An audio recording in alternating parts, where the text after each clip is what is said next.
there is a cosmic shift on what's going on in our industry. So wherein there was a long time where we didn't see anyone who looked like us represented, that's starting to change. And rather than be subject to what happened, I think that we are all in the position to execute, to be the change we want to see in the industry. So today I want to talk to you about redefining power, women leading the way in the laundry industry. So when I say power, what do I mean? What does that mean, right? I'm a big definition person.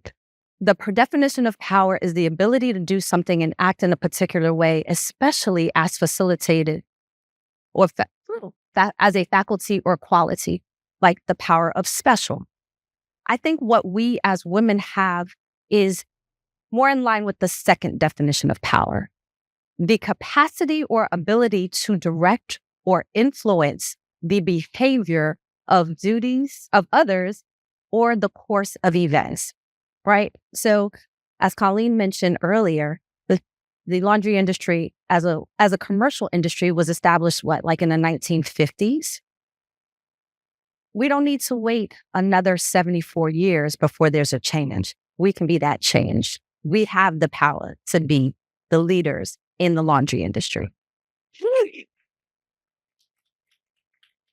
So during my presentation today, I'm going to focus on 4 areas. Why women matter in the laundry industry. How can we break barriers for leadership and career development in the industry? Who will empower the next generation of women leaders in the industry? And what excellent women in laundry can do to make a difference. Now, before I proceed, can I see a show of hands of how many ladies in the room are owner-operators of laundry-related businesses? Okay. How many ladies work for laundry-related organizations? And how many ladies aspire to be the powerful women making an impact in the industry, but just aren't doing that yet?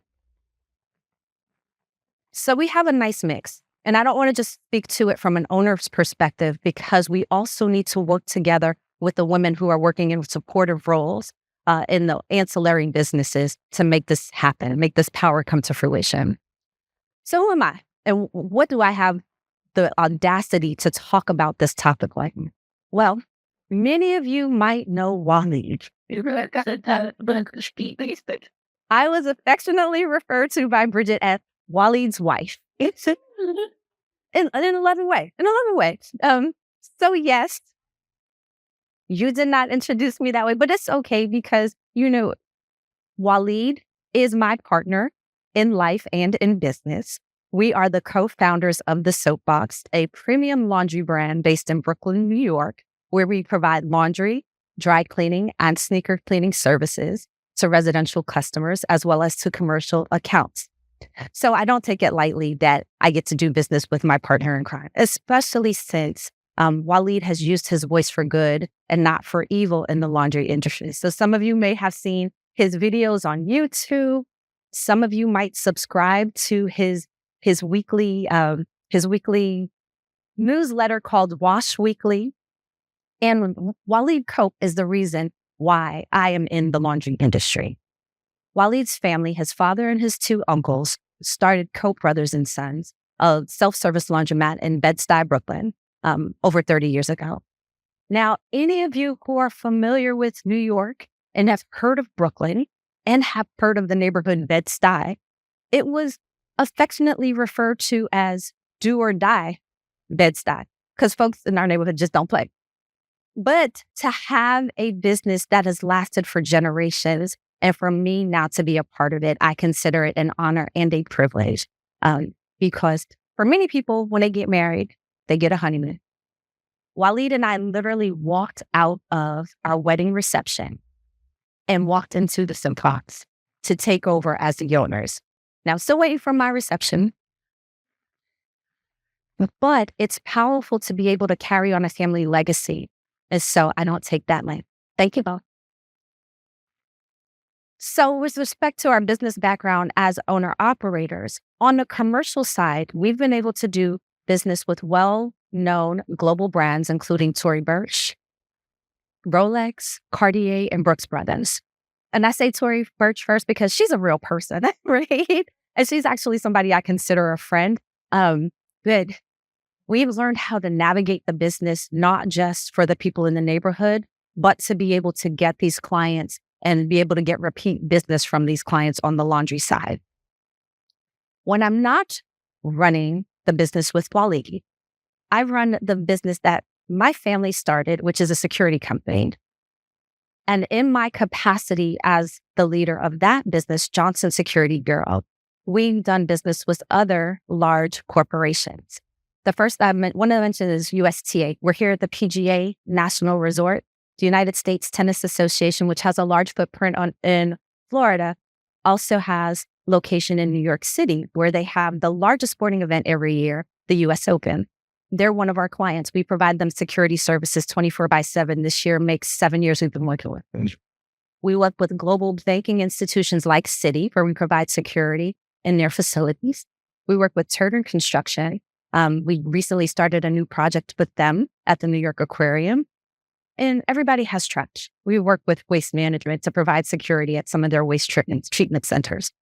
I say all of that not to flex, but to let you understand that we, being kids from New York City, come from the tough streets of Brooklyn, me from the tough streets of the Bronx. Bronx stand up all day. How about that? We've been able to work together, build relationships, research, and do businesses with well-known brands, as well as our neighbors. And I've been able to do it under the umbrella of having seen my grandmother, who founded my family's business, lead as a. And so when Monica and Danielle asked if I would speak today, it's not so much to talk about laundry, but talk about how I've leveraged my experience to grow our business and what types of points I can share with you ladies as you grow and scale your laundry-related businesses. And for those who are not working in the are not owners, how can you grow professionally so that you can still be that boss babe in whatever business you're working? So why do women matter in the laundry industry? First, it's an empowerment thing. I would dare say that overwhelmingly, when people think about laundry and they think about women, one of the first things they think about is women doing laundry at home, right? We may be business owners, we may be business leaders, but we're whole people, and we can't separate what happens at home from what happens in business. And we're not just the people who take all the dirty laundry and put it in a washing machine at home, but we've been empowered because of the experiences we've had managing our households as the CEOs of home, managing the laundry at home to then be better when we manage laundry for others or manage the facilities where others come and do laundry. Contextualizing women's empowerment in the laundry industry. Well, Melissa did a wonderful job this morning on touching on a lot of the things that I would have talked about. So she's back because she has a PhD, right? And she had a lot of research to back why we think the way we think, some of our biases, and what's going on across the board, what people think. But overwhelmingly, people don't think about women having a seat at the table when it comes to the business of laundry. And I want to applaud Brian Wallace, because Brian, it's your leadership that has us all here in this room today. And for too long, women in the industry have said, I don't feel a sense of belonging.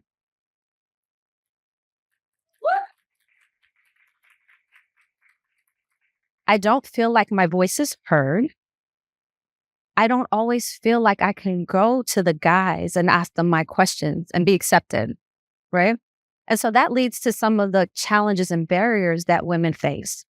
We already know that in business, we face challenges that men don't face. So that's often not part of the conversation, such as access to capital, right? You talked about opening your store back up. But one of the biggest impediments is getting the money and they're basic things like they say they want 2 years of tax returns. How do I give them 2 years of tax returns? I haven't been in business for 2 years. What am I taxing? Right? And if you were to go in some circles, men's circles, and you say that that's a barrier, they're going to be like, well, that's never been anything that I've experienced. That's not my reality. Right? So access to capital, that's a big impediment to women in the industry. And largely because many of the traditional banks, they have their rubrics with built-in biases. So when they're looking at opportunities to give us money, they look at us differently. I could have the same FICO score as Waleed Cope. If Waleed Cope goes in with an application for funding and I go in, the likelihood is that he'll get the money. He'll get the money at a better rate than I will, and he'll get other better terms than I will. And again, because for some of us, that's our reality, and that's not the reality of some of our peers, they don't even realize that's a barrier. In addition, when we go to negotiate a lease, when we go to negotiate equipment, the conversation is different. I recall when Waleed Cope came to help me in the security business, we went to meet with one of our competitors. And when I took over the security business, we had 16 employees. How many accounts did we have, Cope? 3. We had 3 accounts, and we were doing about $350,000 a year. Went to meet with one of our competitors because we had gotten so significant growth. Went from 16 employees one year, 16 employees the next year, 42 employees the following year, 80 employees next year. And so we were sitting face to face with this competitor, and he was like, I knew your dad. He was great. He was a funny guy. Oh, see how you grow in the business. Can't wait to meet your husband or your brother to congratulate them on what they've done. And Waleed Cope was sitting in the meeting with me, and he started laughing. He was like, this guy doesn't even understand. But how many times do people have those built-in biases? It's like the example Melissa gave where some of us thought that the surgeon was the boy's father, right? They're built-in biases of what people expect, and it comes across in business. So this is a safe space where we could talk about those real challenges, and then it's easier to get to real solutions, right? So that's why women matter, and we have to have conversations like this in this industry.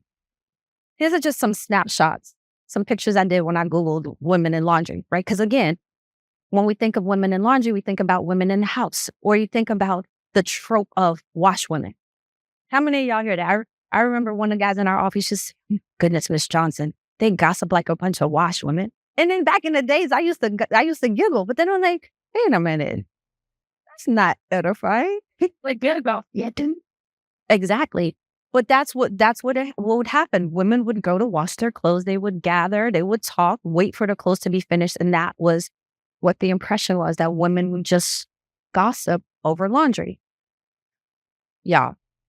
If you've ever done a significant amount of laundry, you know that the one thing you don't want to do is gossip. You want to be finished, right?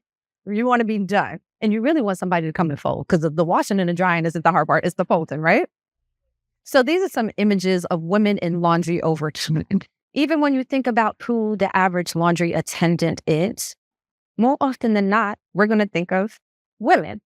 And Jamie, I hope that you're challenging that and hiring some men to offset the number of women in your source. There you go. There you go. Sure. I was doing my research and I found this report from Sacred Heart University, Deconstructing Laundry, Gender Technology and the Reluctant Redesign of Household Labor. So even with all of the progress we're making, this expectation is still that women are in the home doing the laundry, not that women are running the business. So this is a 2006 report, but I'm sure that there's still some truth to that 18 years later. When we look at the industry, right? Because for people that don't understand the business of laundry, there are a lot of different elements that come into play. And I captured this graphic from a Vertical IQ report on the laundry and dry cleaning industry. And they actually look at dry cleaning more so than laundry, because it's a lot easier to get the data on the dry cleaning industry because we have more mom and pop shops on the laundry side.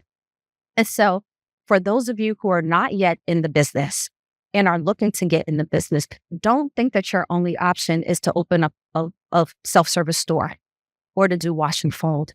There are all these different elements that you can do to be in the laundry ecosystem. So let's take a look at that. Expect there to be 16,000 or so firms in the laundry and dry cleaning industry based on data through December of 2023. What are some of the substitutes? Home dry cleaning and permanent press clothing, right? What are some of the new entrants? Green dry cleaning, right? So everybody wants to be eco-friendly now. If you're not in the business yet, if you're not in the industry, what alternative can you potentially offer to be innovative in the green dry cleaning space in a national franchising opportunity, right? You can talk to my friend Jamie, right? Because she has the experience in setting up a franchise in the hair care business. What can you leverage from her experience to potentially help somebody to franchise in the dry cleaning and laundry space? And then how can you tap into CLA to do that? And then you see on the left-hand side are the suppliers. And on the right-hand side, we have who are the buyers.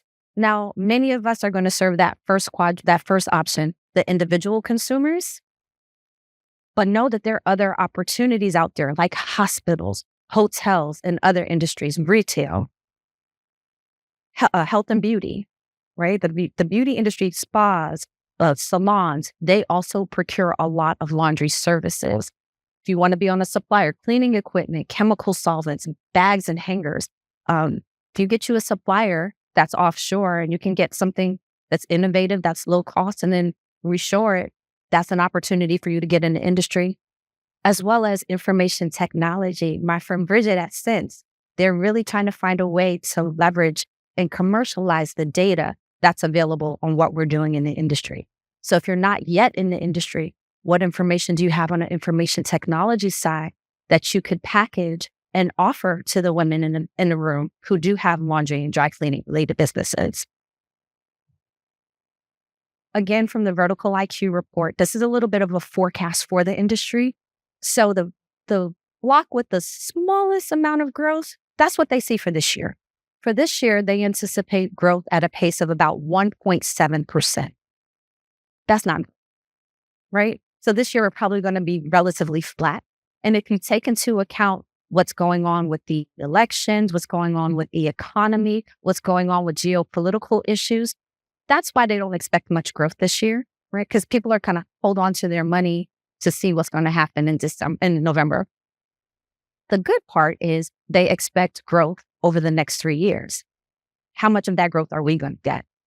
Part of knowing what we can get is knowing that the expectation is that there will be growth so that we can start positioning ourselves for those opportunities that are to come. And then this is the part that I thought was most interesting. When they looked at the industry demographics, and again, this is from the Vertical IQ report, they found that 42% of the businesses reflected in the report were female-owned. Now, to hear many of the conversations in which we participate, you wouldn't think that the ownership rate was that high. So on one hand, that's promising. On another hand, that means that there's opportunity for us to better tell the story of what's really happening in our industry. Are there any questions about the data so far? Are y'all still tracking with me? Y'all not falling asleep? Outside of the industry specific, when the World Bank looks at the number of people in the United States, the population of the United States is 50.5% women. That means we got the advantage over the men. Might be a small advantage, but we still have the advantage. So let's use that advantage to our advantage. And then overall across industries, what they found is that women-owned firms account for 39% of all privately held firms and contribute 8% of employment and 4.2% of revenue. That's a gaping opportunity for us, right? Because many times when women start businesses, we have micro businesses. What that means in the laundry space is it might be a self-attended laundromat where we're doing all the work, or where we have a cousin or auntie or uncle doing the work and we might not pay them on the books. The opportunity is for us to grow our businesses so we can put more people to work. Heard an interesting statistic, I say it all the time, from a report called Womenomics. When women make $1, they usually reinvest 90% of that dollar back into their families, back into their communities, and back into their businesses. I think the similar statistic for men is 27%. So when it comes to the development of our businesses, our communities, and our households, it's largely our responsibility to create that growth. So what I need is for all of us that are already operating in a space to grow our businesses so we can put more people to work, and to create the jobs that our millennials and our Gen X or our Gen Zers will want to work. Additionally, we look at revenue. We say we only constitute 4.2% of the overall revenue. Another report that I heard said that only 4% of women-owned businesses gross $1 million or more. Only 4% of women-owned businesses in the United States gross $1 million or more in. Now, I'm not saying it's all about the Benjamins. I mean, Diddy said it's all about the Benjamins. But I see we're all here at the PGA National Resort. This is not, I do no colors, no numbers, except for Four Seasons. When it comes to hotels, I don't do colors, I don't do numbers, right? So this is not a cheap place to be. Many of you have chosen not to be at work, not generating income because you're here. Many of you like to wear nice clothes. I heard Melissa talk about the red bottoms. Some of us like red bottoms. Some of us like David Yurman jewelry, right? Yeah. Well, and that all takes money. So we can do good while making good revenue, but that's incumbent upon our growing our businesses, right? And then when women are involved in driving the profit, what you see is there's a better attraction and retention when it comes to customers, right? We make more money from repeat customers than we do when we have to go out and find new customers. So if you have a business partner that's a guy or business partners who are men, remind them, women do better at this. This is going to be how we grow and scale, being attracting and retaining customers. What we also see is women can help drive the business by increasing the spend per visit, right? So it might be a woman attendant in your store that says, okay, you want your clothes washed. Would you like Tide with that? Would you like to do bleach? Do you want an extra wash? Those add-ons, right? It's like going to McDonald's. Would you like to supersize that? But increasing the value of the sale, that's where we play an important role in this industry.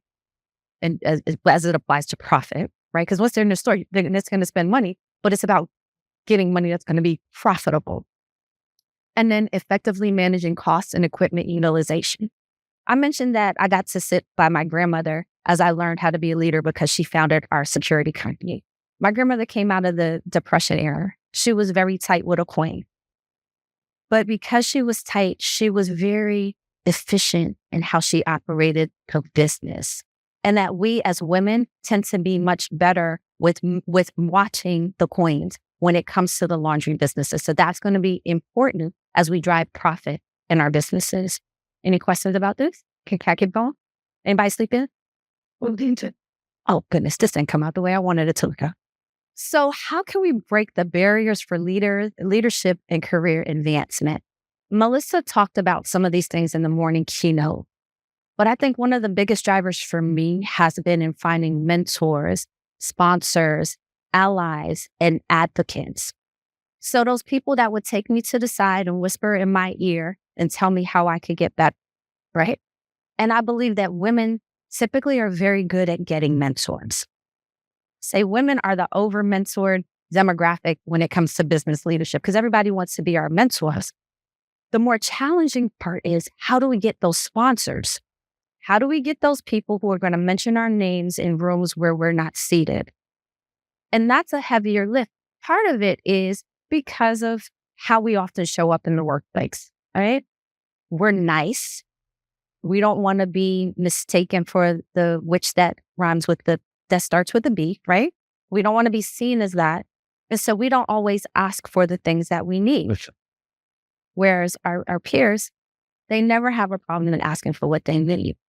And so what I'm going to challenge you to think about is to identify 2 or 3 sponsors who are in positions of some relative positions of power or authority who would be willing to speak your name in those rooms that you can show up.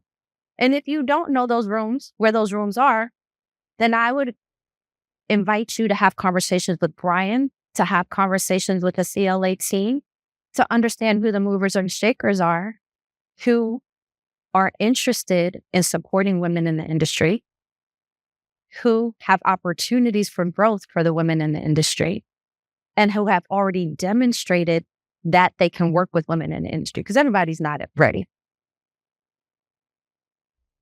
And know that our sponsors may or may not look like us. I think that was one of my biggest surprises along my entrepreneurial journey, is that I had sponsors who didn't look anything like me, but they knew my story and they could relate to my story. And so part of that starts with being able to tell your story. And some of us are so modest, we don't want to say anything. Listen, I'm a little girl from the Bronx. I like sports. I can't work for anybody else because I'm a bad employee, but you know what? I'm a great entrepreneur. And the work that I do, I put other people to work. So if you help me, that helps my community. And by telling that story over and over again, now people can go and magnify my story in other places. So I have a sponsor. His name is John F.W. Rogers. I say F.W. so he's not confused with John Rogers from Ariel Investment. But my mentor, John F.W. Rogers, he comes from a family that had a family-owned business. He's from Buffalo, New York. I'm from the Bronx, New York. You know, we stay together. And we had great conversations. Well, first I did my research and I found out he has quite a track record. But he did his research on me. And we've worked together now. John and I, 2010, so 14 years. He's opened doors for me to have seats at tables that I couldn't have done by myself. In 2017, I had the opportunity to sit next to then President Donald Trump. Like him or not, I respect the office. And because I respect the person who got me there, I showed up. Now, some of my competition, they were mad, bigly mad. She sat next to the president. And they're telling people this out in public. She sat next to the president. And so people are like, she sat next to the president. Wow, how'd you do that? So now the message is getting amplified by an unknowing partner, right? So when you get to start telling your story well and telling it to people who have influence, authority, and power, if you show up the right way, they can amplify your story and help you get to those places and spaces that you might not get on your own. As well as allies and advocates, we want the people that are going to stand up and say, I believe in your business. I stand for your business. I believe in women-owned businesses. I stand for women-owned businesses. Let's get some of those. And if you don't know where to look, here's some examples. Look at current employers and previous employers. Look at your suppliers, your family members. They might not always say the nicest thing about you in public, but you know, if you had a big mama say we stick together like 5 toes in a sock, right? Your bankers. Our bankers have been some of our biggest advocates. And quite often, many small business owners don't know how to really leverage their banking relationships. When people ask if you have a business banker, you say, I'll go to the branch and there's a business banker there. That's not the same as having a business banking relationship.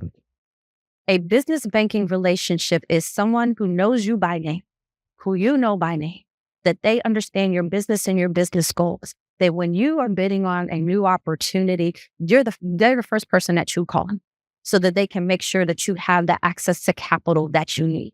Because quite often, many times, what stops us from growing is the cash flow and the access to capital when we need it. Am I lying, Colleen?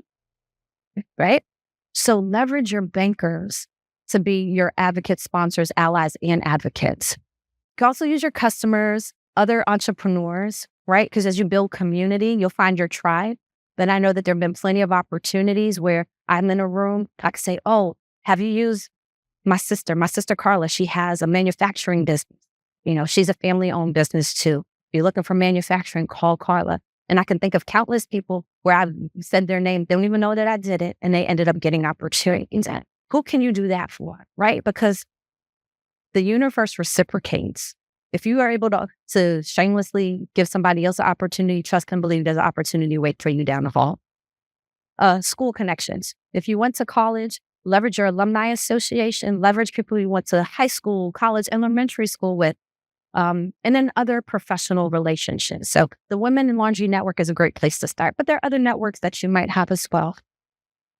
Also look for examples of success. I have a friend, Mandela Shoemaker Hodges. She used to run an organization called, oh goodness, I can't remember it, but she helped coach startups on how to get capital. She was a Division I soccer player. For the life of me, I can't remember now. Anyway, Mandela once told me, she said, Jessica, sometimes I have mentors in my head. I said, what's that? She said, you can go and you can see somebody on YouTube. You can watch a video or interview they've done. You can read their biography. You can even do research on Google, and you can learn about how that person grew in business or was able to handle a problem. She said, I might not meet those people, but I make those people my mentors. I would dare say at least half of us might count Oprah Winfrey as a mentor, and most of us have never met her. So where can you find samples of success to find mentors? Think about that. When you do have a mentor relationship, I think somebody said it earlier, that successful people want to help you. Maybe it was Eugene, that successful people want to help you. They want to help you, but you have to be specific in your ask, right? So if I go to Michael Bloomberg and say, Mr. Bloomberg, I want to grow my business, he's going to say, what do you want? Okay, well, I need access to people that buy security services. I need access to capital at these kind of rates, and I need exposure in these type of environments. He can respond to that much better than if I say, I just want to grow my business. And as an example, I had a girlfriend, she used to be my attorney, and she used to say, speak in specificity. She said, if you ask me what my future looks like, 10 years from now, I'm going to be sitting at a mahogany desk. My wallpaper is going to look like this, and this is the nail polish I'm going to have on. When you can speak with that level of specificity, the universe can respond to that more specifically. So when you're looking for mentors, sponsors, allies, and advocates, be very specific in your ask, and you'll get better results. Y'all still vibing with me? Am I boring you to death? So Wally Cole, love him to death, but he makes fun of me. He says that I do every single program because I've been able to leverage a lot of different resources and opportunities to grow both of our businesses. And these are some of the resources that I use most often. I'll go through them very quickly. And I think you all will have access to the slides as well as the video presentation after we're concluded. One of the number one go-to spots is the United States Small Business Administration, SBA.gov. Why? Because we've already paid with our taxpayer dollars. Don't you want to see a return on your investment? You want a positive return on your investment for your business? Leverage the SBA. There are 3 particular offerings that the SBA has that might be beneficial to the women in the room who have businesses or to those of us who are trying to grow professionally. The first one is SCORE. It used to be the Service Corps of Retired Executives. So these are people that have found success in business. Now they might have exited businesses, they might have retired, but they still want to help.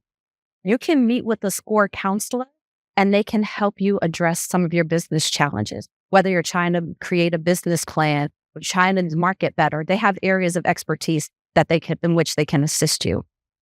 The second is small business development centers.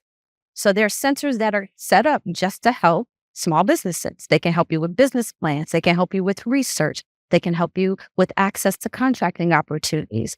They're there. They're just waiting for you to come. And you can go to SBA.gov. You can search under SBDCs and you can find out where their SBDCs located to where you live and or operate your business. And then they have women's business centers. Why? Because they know we need help. And then left to our own devices, sometimes we're just not going to ask. So take advantage of the WBCs, the Women Business Centers as well. And I love what Colleen said about making a business plan. Many of us don't succeed, not because we plan to fail, but we don't plan to succeed. So a business plan can be just that. And it doesn't have to be voluminous. It can be something on a napkin, but at least have an idea about who your target market is. Who's your customer avatar? Cope is rolling his eyes at me. But if you have clarity about who you're selling to, it'll be easier for you to connect with that group. Also want to be able to look at the financing, understand what your cash flow projections are. Now, anything past a day when it comes to cash flow projections or any kind of projections is a joke, but you still want to understand what the thought process is in case you have to convince somebody else about what you're selling. in case you want to say, oh, we get this many turns, right?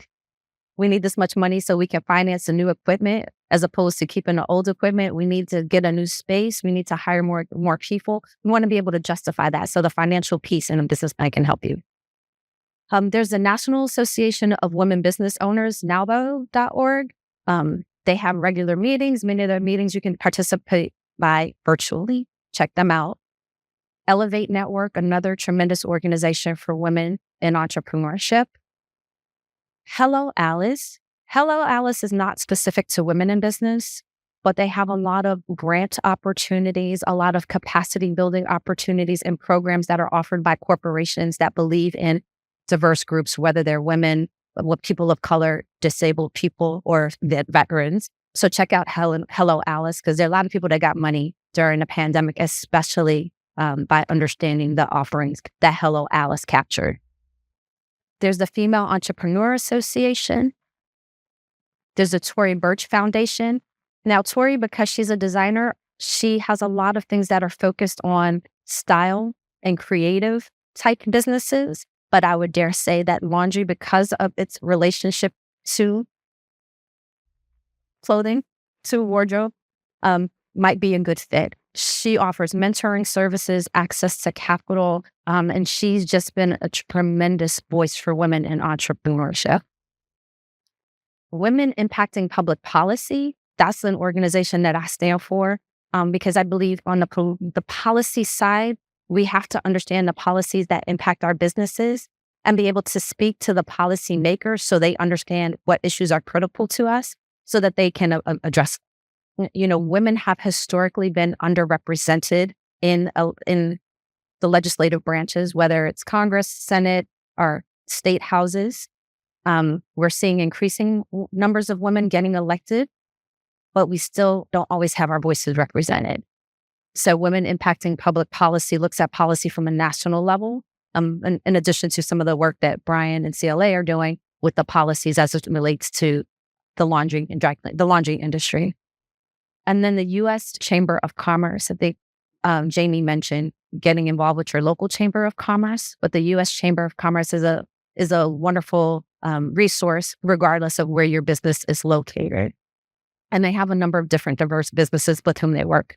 One option that didn't make it to this slide, it's on there, but you can't see it, is WeBank, WBENC. It stands for Women's Business Enterprise National Council. It's the third-party certification organization for women-owned businesses. I think Colleen kind of touched on this in her remarks. There are opportunities for us just because we are women who own businesses. And there are corporations and some government agencies that say, if you're a woman, I'm going to look at you a little bit differently than I would look at other people or other organizations. And so WeBank is the largest certifying body that says you're WBE, Women Business Enterprise. And our team has been able to get contracting opportunities because of our certification. I mentioned the USTA opportunity. USTA found us because they wanted to work with a diverse business. We were certified, we were in the database. And so when they put out an RFP, they contacted us. We submitted a proposal and we competed like everybody else, but the certification helped them to find us. So if you can't necessarily find the opportunities that you're looking for, help them find you by getting certified. Now, the certification doesn't guarantee opportunities to get contracts. It puts you in a better position to get those contracts.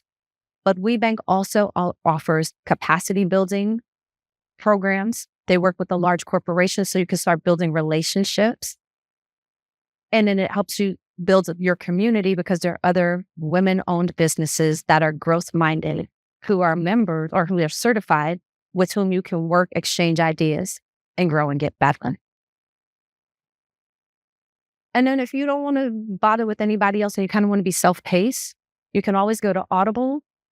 Coursera has lots of free courses. And if you're an employer, you can also use the Coursera program to provide for professional development courses and opportunities for your employees.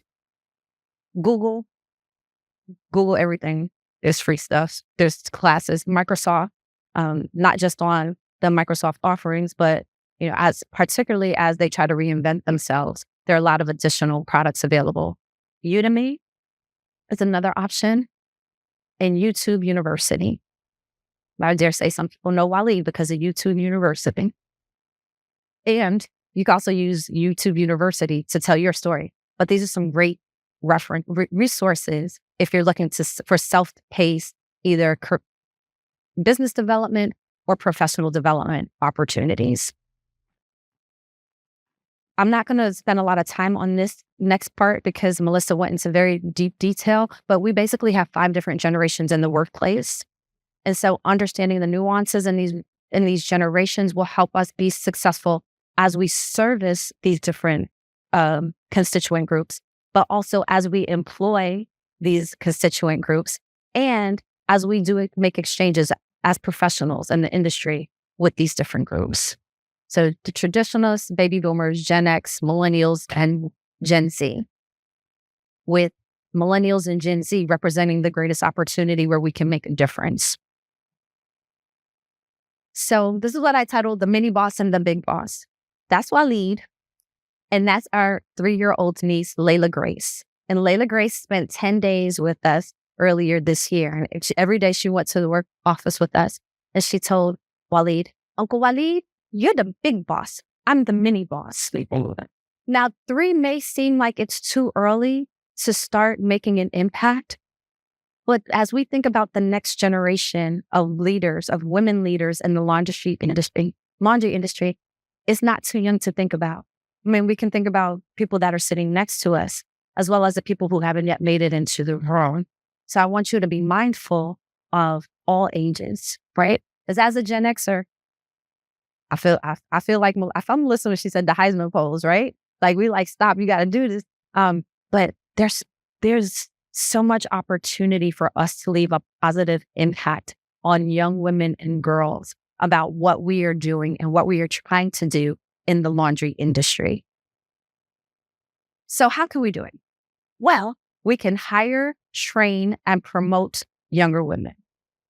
Hire, train, and promote younger women. Let's get them into opportunities where they can see what we're doing, where they can demonstrate their own leadership, and where they can build their leadership muscle. If we always leave them on the sideline, how will they get that training? How will they get that opportunity? How will they get that development?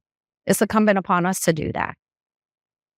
We also want to buy from other women-led businesses, right? We can't ask other people to buy from us because we're women-owned and led when there's a woman-owned business that we turn our noses up on. So that could be something like, do you do your own cleaning, or do you outsource the cleaning for your stores? Do you do your own marketing?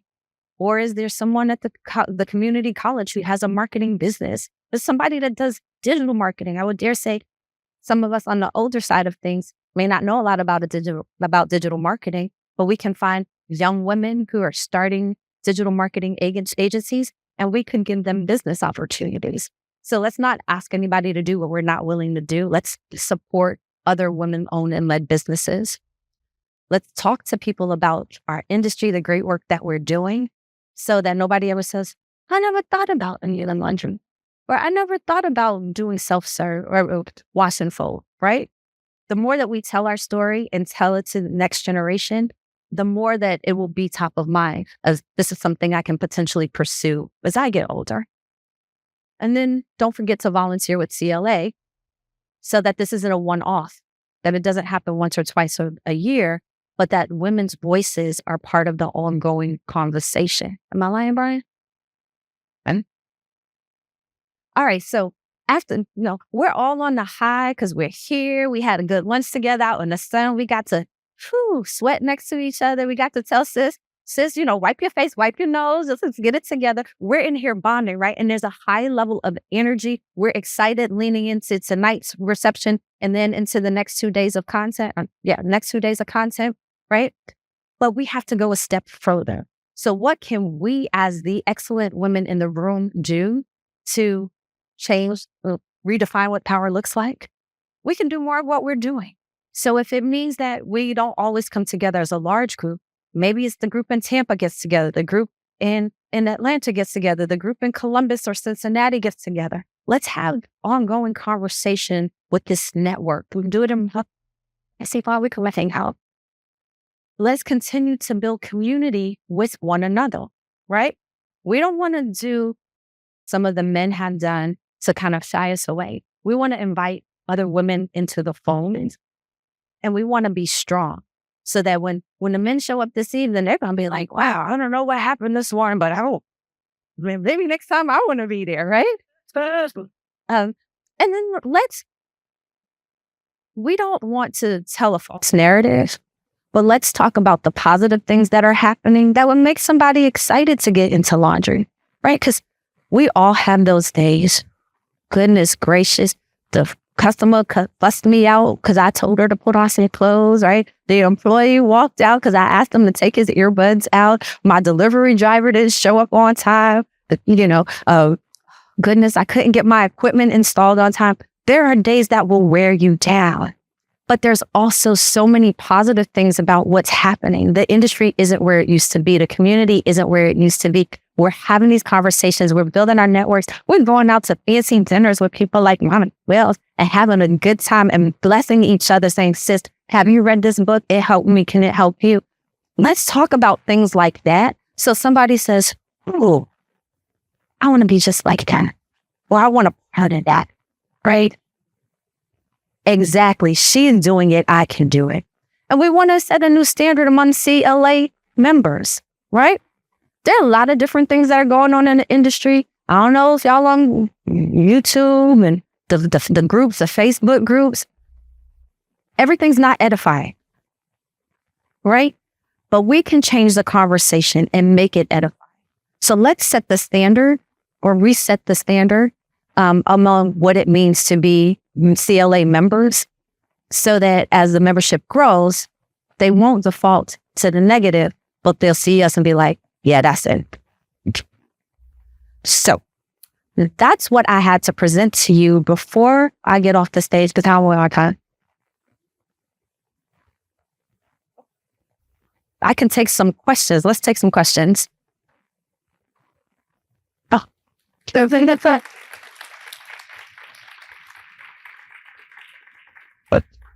hold on. I think, Sivan, did you have a question? Oh, no, you were saying that. This is really good.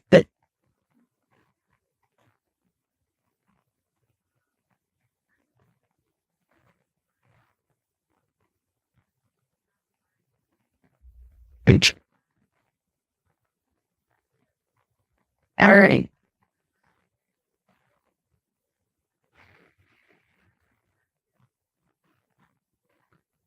Good.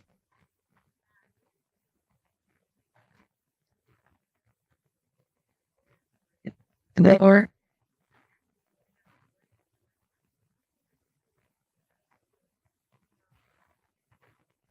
and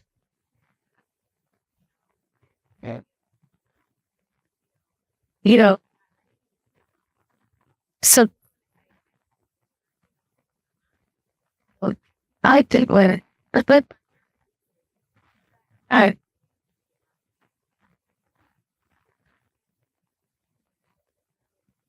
got my band with the back. So me people and for those of you who didn't hear Katisha said thank you because number one, she and I had a conversation yesterday in the hallway and she felt heard because some of the things that I said spoke to our conversation, right? So no, sometimes people may not always say things to you in real time, but you are heard more often than you think. The second part was she said many of the resources that I had on the screen were resources that she's taken advantage of in the past. And that sometimes we get so comfortable moving that we forget to go back to the things that got us here, right?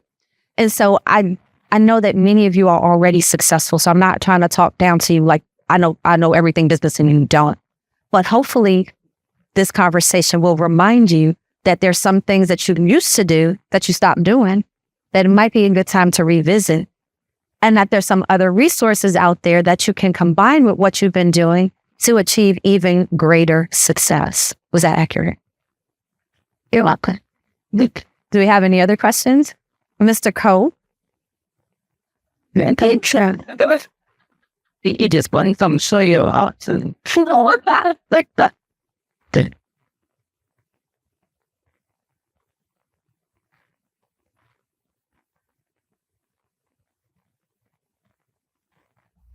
So Mr. Cope, Wally Cope in the back of the room, his question was, can I speak to the power of partnerships and how we have leveraged partnerships past and present to grow and scale our business?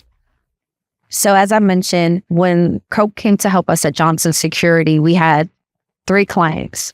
Well, actually, we had 2 clients and 3 accounts. We had 16 employees. And it took me over a year to get my first contract on my own. And en route to getting that contract, I went kind of old school. I'm a person of a certain age. Oh, I forgot to put up there AARP. If you're a woman of a certain age, don't forget to leverage AARP. I'm a person of a certain age. And so I remember having a Rolodex. When my dad passed away, I went into his desk and found his Rolodex and literally went through the business cards and his Rolodex and said, you may not know me, but you knew my dad. My dad's no longer with us. I'm now running the business. Can I have coffee? We have an informational interview so you can help me understand the relationship you had with my dad, and I can tell you the vision that I had for the future. I spent over a year having those conversations, and that helped. So then we finally got our own contract. What a contract by myself. I was like, yeah, I did that. But part of that was leveraging the relationships that he had. Because you don't have to do everything on your own. I think sometimes as women, we get programmed to think, if I don't do it by myself, it's not getting done. So we got one contract, got another contract. The second contract we got was for some work on Columbia University. Now, many people are familiar with Columbia because it's an Ivy League school. It was an Ivy League school with the smallest footprints. In terms of square footage, it had the smallest square footage. And they had a vision to grow the campus by taking some property and building a new business school. So we were able to work on the business school project. But when we first came in, the project manager on the construction project said, I don't think you can do this. We'll give you 6 months. If you're still on the project in 6 months, it's yours. We ended up being on that project 12 years. 12 years. The project manager left that job, went to another project, same company, but went to another project. Anytime he would go to a new project that required security, they would call us. They would say, Sherry said that he worked with you on the Columbia project. Based on that experience, we want to work with you again. So it's important to build partnerships and know sometimes your work will speak for itself. And if you do a good job, if you show up, if you're responsive, that makes it easier for people. I gave a talk last week.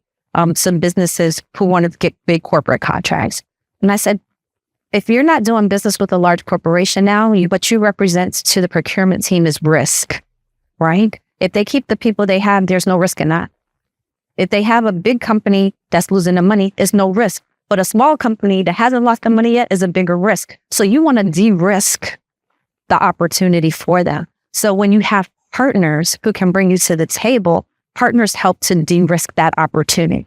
Now, you might say, I service residential customers. Like, why does that matter? Well, we all have girlfriends. If our girlfriends say that they use products and services that work, we're more inclined to use those products and services. And so partnerships are key. And fast forward to the work that we're doing today.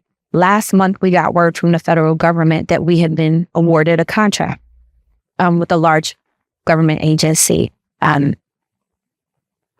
3 years ago, we wouldn't have had that word because 3 years ago, my opinion was, I'm not partnering with these big guys. These big guys are evil and they just trying to leverage our certification to take our business. And this one particular firm had approached us 3 years ago about partnering on an opportunity that was a small business set aside, but they had the experience. We didn't have the experience. And I said no. And I just knew we were going to win this opportunity because it was closest to us and all they checked the boxes, and we lost the opportunity. Why? Because I had a smart mouth. And when the gentleman said, would you like to partner? I said no. Fast forward to December of last year, the gentleman called again and he said, we have an opportunity. We'd like to partner with you. It's a small business set aside, but we've already written the proposal. So if you say yes, we'll drop your information in. And if we win, we'll break up the business this much over 5 years. And then we also have other work that we like to do with you. I said, well, in 2024, we're going to do things differently than we used to do, because the definition of insanity is doing the same thing and expecting different results. So I said, well, no, I expect different results, so we're going to do something different. So I said, team, what do you say? Team said, let's do it. So we said, okay. Send some paperwork back and forth. They sent me the proposal. They dropped our information in. I submitted the proposal on behalf of the team in January.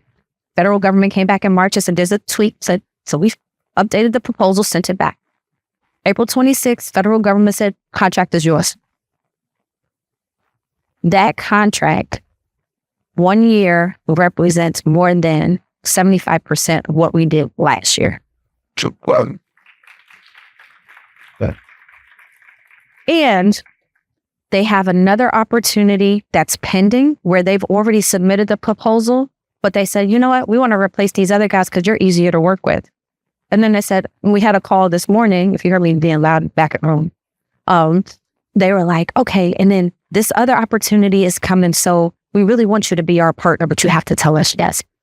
Sometimes it's just a shift in mindset, but having a partner that understands your value and is willing to bring you into the table when it makes sense, that can literally change the trajectory of you personally, your personal income, as well as the trajectories of your business. So where we have 180 employees today, we will hire an additional 136 employees before December of this year just to staff up this new opportunity. So thank you for bringing that up, Co. But in your businesses, it could be another laundry, right? Maybe you partner with another laundry across town, and then you approach a network of nursing homes and said, alone, I don't have the capacity to service the network, but I have a team. And my team has a plan. And this is how we plan to handle the opportunity. If you go into somebody with a plan, they're going to listen to you more so than if you say, oh, I think you should give me a chance. And when you find the right partner and have the right conversations, that can make all the difference. So thank you, Danny Co. What other questions do we have? Yes.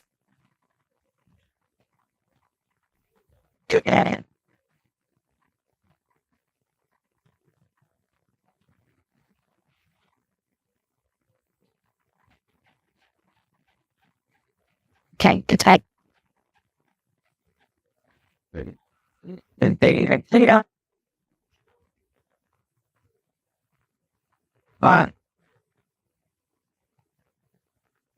Okay, so the question is, how do I balance? I'm going to be the first one to say I'm terrible at balance. I don't believe in work-life balance. I believe in work-life integration because it all comes together. There's some days I'm a better integrator than others. Today, I'm probably not that great, but I'm fortunate because my business partner is my life partner. So we understand each other. And because we work on both businesses together, we can shine in our respective strengths and we can see where the other one is weak. So there's some days where Cope will say, I got this, John. And other days where I'm like, hey, dude, let him do this. And so we because we've now been a couple and business partners for 9 years, we've learned each other's, how we best work together. The other thing is we use EOS. Is anybody familiar with EOS? It stands for the Entrepreneur's Operating System. So anyone who might be familiar with EO, the Entrepreneur's Organization, Gary Wickman? No, that's not his first name. Gino Wickman. Gino Wickman has been very active in EO, and he created the Entrepreneur's Operating System, or EOS. So we use EOS in our office as the operating system for our business. And one of the mantras within EOS is that you delegate to elevate. Delegate to elevate. So I don't know about y'all, but there are a lot of things that I do I have no business doing. And the bigger the larger our businesses get and the more work that we get, I have no choice but to release some of those things. So the better I get at releasing, the better we get at elevate, honestly. And when I release, that allows someone else who has a different set of gifts and talents to shine, right? So when I talk about preparing the next generation, sometimes it's just giving them a chance, right? They may not do it the same way that you do it, but how will they ever know if you don't give them a chance? So delegating to elevate, that's another thing. I believe that my work, both in business and the community, is my purpose. So I will tell people my grandparents started our business, Johnson Security, to create opportunity for their children, their community, and the people around them. And that I am the torchbearer of that vision, of that foundation. And so the work that I do both in business and the community, that's my mission. So when I'm doing it right, I'm rewarded. When I'm not doing it right, I'm reminded that I want my grandmother to come back and haunt me into eternity. So I better get it right. And then so much of the work that we do for business feeds into our community. So in the laundry business, we have the laundry business in the neighborhood where we live. When people have clean clothes, that helps them with confidence, that helps them show up differently, that helps them feel respected in a group of people that may not always be respected. When people have the opportunity to go to work and have respectful jobs, that can not only feed their families, but it can feed their soul, right? And so how we lead people, that makes me feel better, but that's also part of the work that I do. And then for our security business, our business is located in the poorest congressional district in the United States. People say, oh, no, the poorest congressional district in the United States. And so if I don't have a business in that neighborhood, I don't know who will. There are people that say, I never knew Black people or women own businesses. I've never known a woman who owns a business. And then they see me, they're like, what? And so the work that I do is important because I'm leaving an imprint on the next generation. There's a homeless shelter, well, actually it's a homeless intake center on the corner where our office is located. And so all day, people are walking back and forth and they're hopeless because they don't have a place to rest their head every night. And they may not be thinking about us as they go past our door.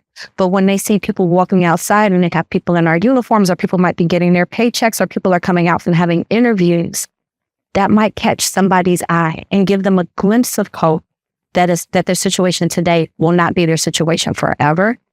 And so it's part of doing my life's work, my mitzvah, my purpose, doing it with somebody who understands and supports me in doing it, making a difference in our community, and being able to give people opportunities and experiences to put them in a position for where they're supposed to go. Because my best girlfriend and I, we talk all the time and say, if we don't make the best of the opportunities that we have and enrich the lives of others, then we're going to have to give an accounting for that at the pearly gates.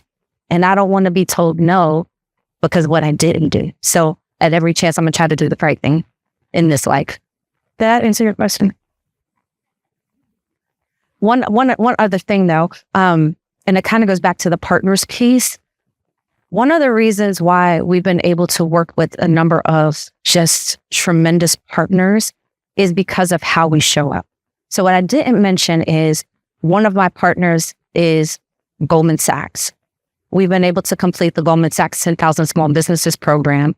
I'm an ambassador for the program, and I'm also the National Leadership Chair for 10,000 Small Business Voices, which is the advocacy platform for the alumni. If you have a small business or you're trying to figure stuff out, I would encourage you to Google 10,000 Small Businesses and see if it might be a fit for you. But I also continue to be a partner with Goldman on their 1 Million Black Women initiative, where I'm a mentor for their Black in Business, which is their small business accelerator for Black women solopreneurs. We also work very closely with JP Morgan Chase with their racial equity initiative. And who else do we work with? EY. Oh, we work with Ernst & Young, EY, as part of their Entrepreneurs Access Network. And so these are big corporations that have said that they're committed to doing business with small businesses, diverse businesses.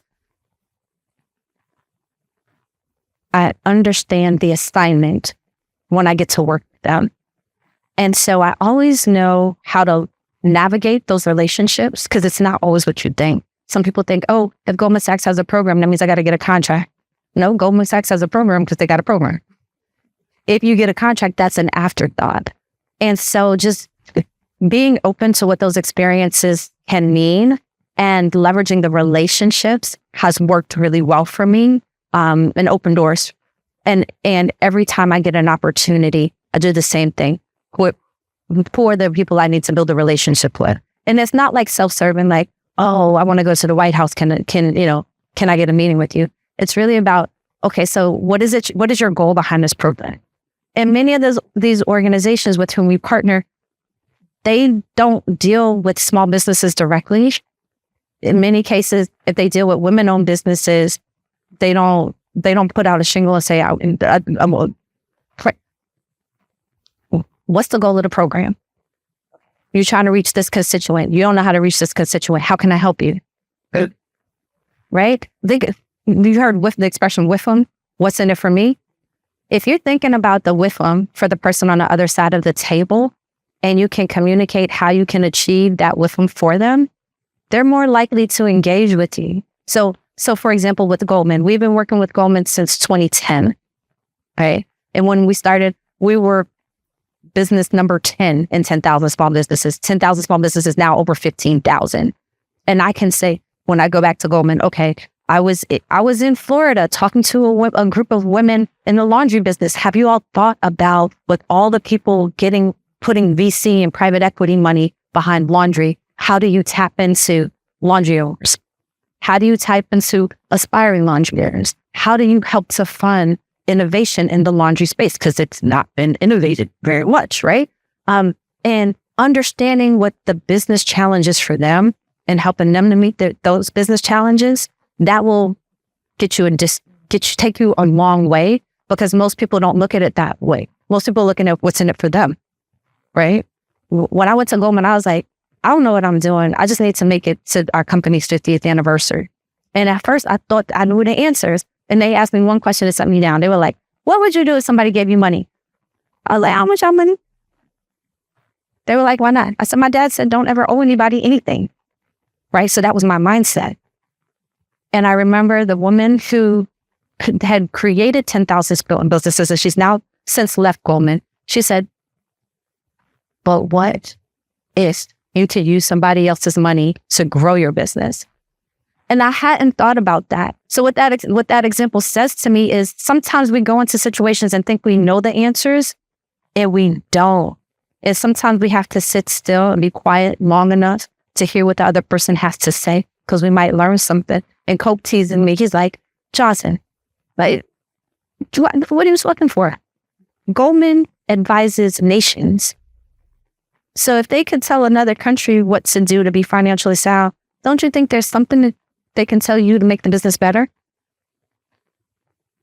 And so it's a matter of opening up our mindset to what these partnerships, what these relationships, what these conversations, and what these programs can mean for us and our businesses, right? And so now, 14 years later, I can say, I had this friend that went through the program, and these are some of the results. I had somebody talk about pharmaceutical sales. In my past life, I worked as a pharmaceutical salesperson, and they used to talk to us about responding in the STAR method. Y'all know STAR? Situation, task, action, and results. So even though I no longer sell pharmaceutical products, I'm consistently thinking in the STAR method. So when I'm talking to my clients, I'm talking STAR responses. When I'm talking to candidates, I'm talking STAR. When I'm talking to potential partners, I'm talking STAR. Situation, task, action, results. When you help somebody see how they can get the results, that covers a multitude of sin. Because sometimes it's not always dollars. Sometimes it might be impact in terms of numbers. Sometimes it might be impact in terms of geography. Sometimes it might be impact in terms of new offerings, right? So what is that STAR for the person that you're talking to? Right. Yeah.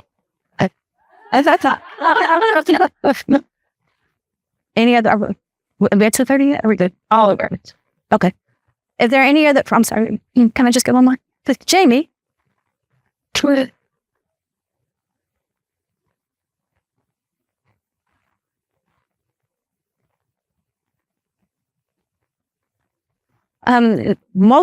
I try to read or listen to at least one audiobook a month. So But I've learned two things. Number one, you don't necessarily have to finish every book, but as long as you get one nugget from each book that you read, no matter if you finish, just apply that nugget. Right? Because some people be like, well, I buy books all the time and I never read. Sometimes you can get to the first page. If you get that nugget from the first page, and done.com. And start by reading the table of contents, right? Because there might be something that jumps out to you on the table of contents page that makes it worth not going through the whole thing. But it's always good to have context if you're going to get the content. I would say there was a book recommended to me called 10X is Easier Than 2X. I did try it.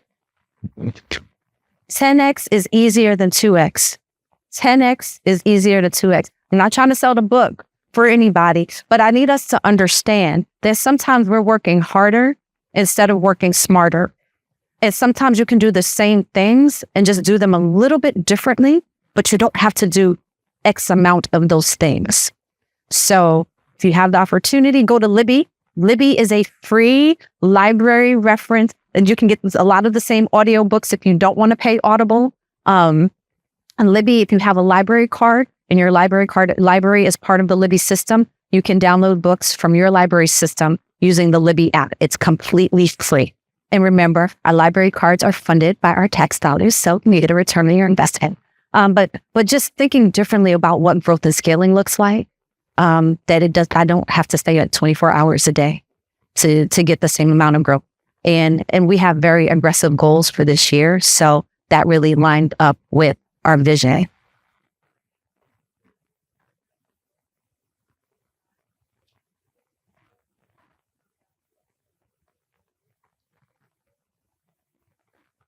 Actually, it done. And for those of you who didn't hear what Jamie said, when you read a book, it's not just about reading the book. Do the homework, that there's some action that comes when you finish the book. So I hope that in addition to reading books, that you'll take some action based on what I've shared with you today, my story, the information, the resources, and that we all can grow, scale, and build a more powerful network of women in the laundry industry. Thank you for your time. And thank you for what you do, Brian.